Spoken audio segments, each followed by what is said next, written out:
దీపనైతే ఇంకా డిశ్చార్జ్ చేసిన తర్వాత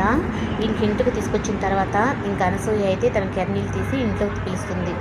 ఇంకా హాస్పిటల్ నుంచి వచ్చింది కదా అని చెప్పని. ఈ లోపలైతే ఇంకా కాంచన అయితే దీప కానీ ఇంట్లో అడుగు పెట్టింది అంటే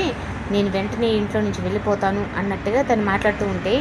ఇంకా కార్తీక్ అలాగే అవును దీప ఇప్పుడు ఏం జరిగింది, నేను వెళ్తానంటున్నావు అత్తయ్య అని చెప్పానంటే ఇంకేం జరగాలి, నలుగురుగా పోయిన వాళ్ళు ఇప్పుడు మీరు ముగ్గురే తిరిగి వచ్చారు, నాకు మాట ఇచ్చావు నా మనవరాల్ని నా చేతిలో పెడతానని, అయినా నువ్వు మాట తప్పావు, నీ మాట నేను వినేది లేదు అంటే ఈ లోపల ఇంకా దశరథ అయితే వచ్చి నువ్వు చెప్పినట్టుగానే మేము ముగ్గురం రాలేదు, మేము వచ్చింది కూడా నలుగురమే అంటే ఏంటనయ్యా నువ్వు చెప్పేది అంటే అవును కాంచన మేము వచ్చింది నలుగురుమేను అంటే అంటే బిడ్డ చనిపోలేదా అని చెప్పంటే లేదు ఆ డాక్టర్ గారు ఈ విధంగా చెప్పారు, బేబీ బాగుంది, ఏం ఇన్ఫెక్షన్ అని చిన్న ఆపరేషన్ బేబీకి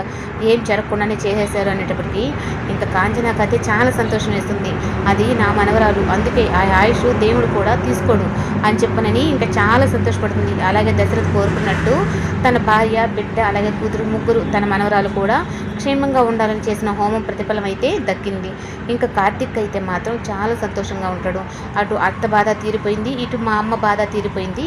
ఇంకా